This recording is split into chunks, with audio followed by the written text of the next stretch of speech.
Well, it's been another wild, weird and unexpected week on planet Earth, so welcome to the Waffle-Free Storytelling Podcast. It's Tina Konstant here, and if you want the waffle, then you know where the show notes are. Otherwise, go and see www.tinaconstant.com, where you can pick up all of the chat.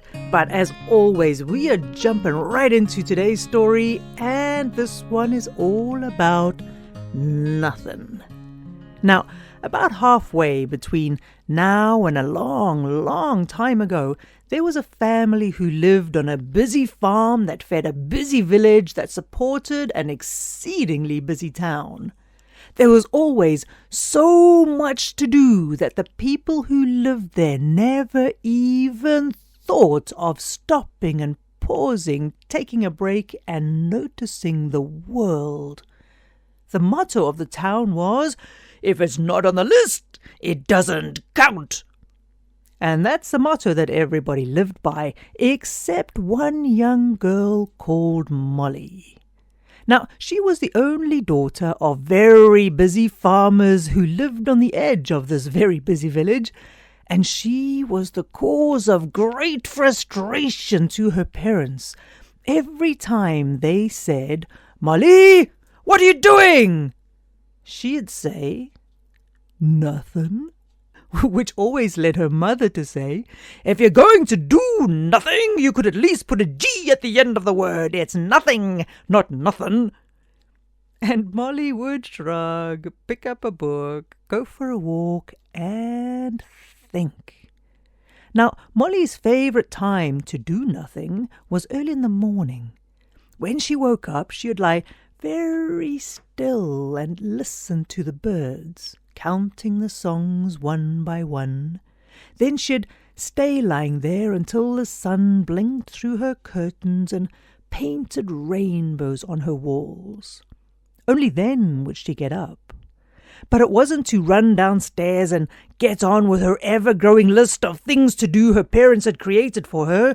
No, she got up so she could put her head out of the window and let the sun warm her face or feel the rain on her skin.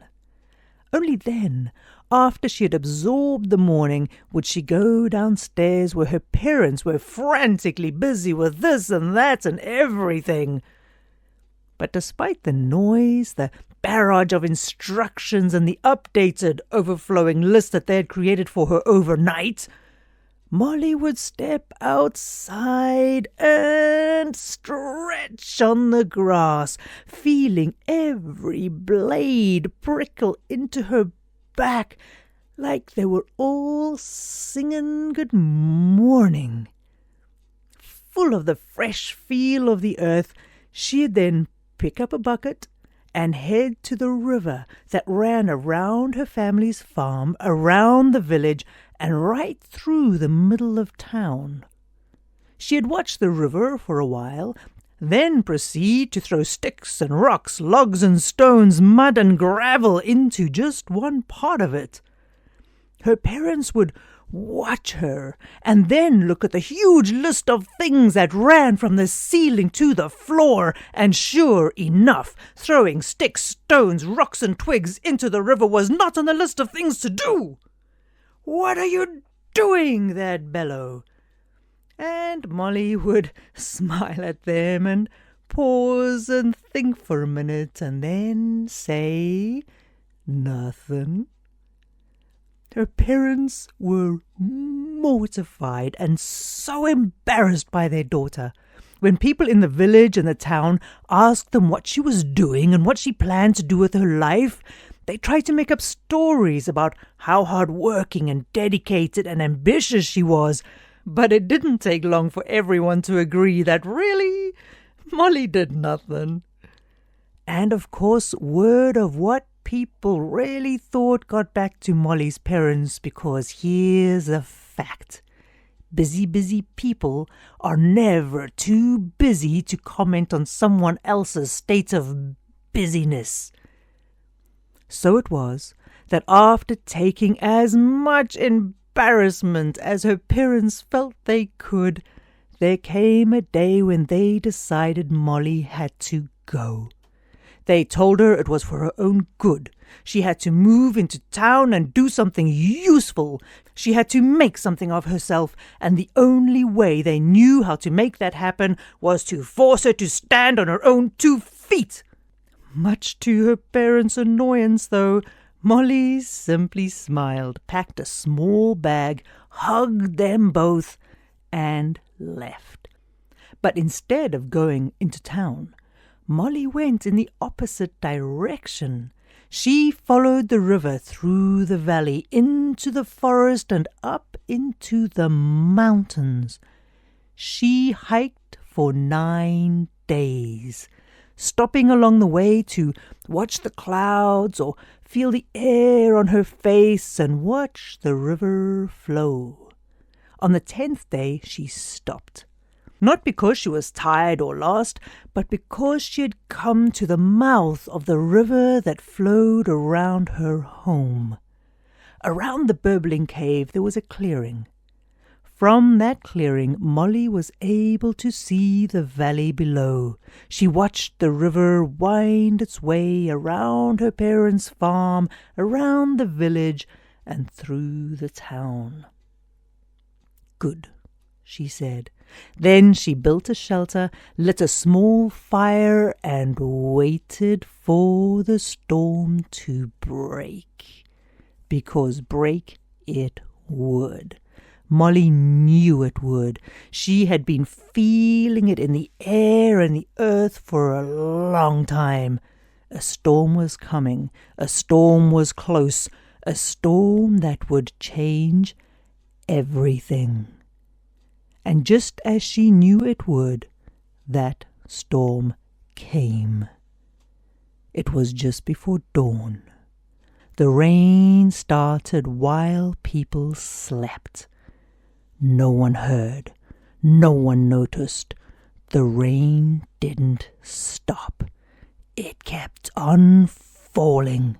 When people woke up, they did notice the rain, but were sure it would stop soon enough, so they went on about their business, checking off their lists of things to do one by one, feeling smug and feeling accomplished.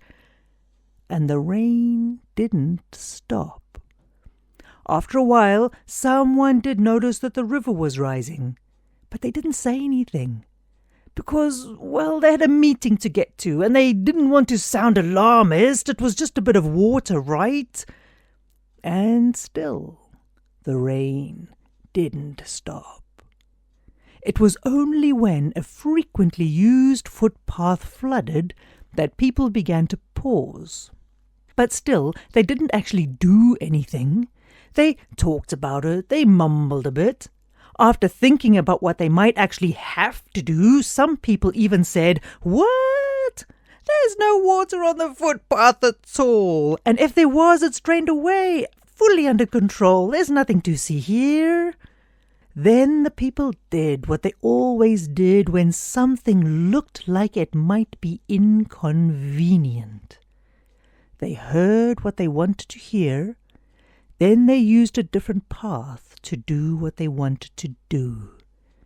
And drop by drop, the rain kept coming. And then, after half a day of heavy, heavy rain, a pond flooded into the mayor's garden.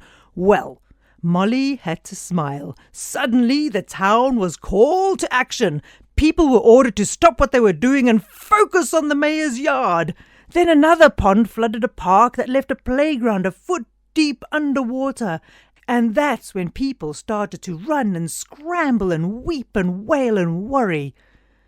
Molly sat in her shelter, the fire glowing warm and low, and watched, because the rain still fell. She watched as her parents took what they valued most and piled it into the barn. She watched as people boarded up their houses. She watched as people flocked to the river to see what the water was doing, where it was flowing, and when it would break its banks and flood their homes. She watched as people collected at the riverbank at the edge of her parents' farm. The rain didn't stop falling. The river kept rising. Molly watched from where she sat. Then she smiled. It was working. The higher the river got, the faster it flowed, the more debris it carried with it, plugging the final gaps in the dam wall she had been building day after day, week after week. From when she first saw the storm was coming. The people of the town stared as the river changed direction. Instead of flooding the farm, then the village, then the town, it turned south and flowed into another river that eventually met the sea. "Nothing!" her parents shouted. "She said she was doing nothing, but we let her because we knew she was doing something. It was our plan all along." And everybody agreed. They needed more people like Molly. The town wanted Molly back. The mayor wanted Molly back. Her parents wanted Molly back. But Molly had no intention of going back. If you ask her, she will say it's because there's nothing for her to do there. Instead, she travels the world, watching the leaves change color, feeling the sun on her face, studying the rivers and the ocean as they ebb and flow. And as she travels, she builds dam walls and bridges and aqueducts because she knows change is coming. She also knows there is nothing we can do to stop it. And that's it from the Waffle-Free Storytelling Podcast today, folks. Be prepared for another wild and woolly week on planet Earth. And look after yourselves. If you fancy the waffle, then drop down to the show notes and come along to www.tinakonstant.com where all the chat happens. Well, I look forward to seeing you there, and in the meantime, do something splendid for someone today. So I'll see you next week. Bye-bye now.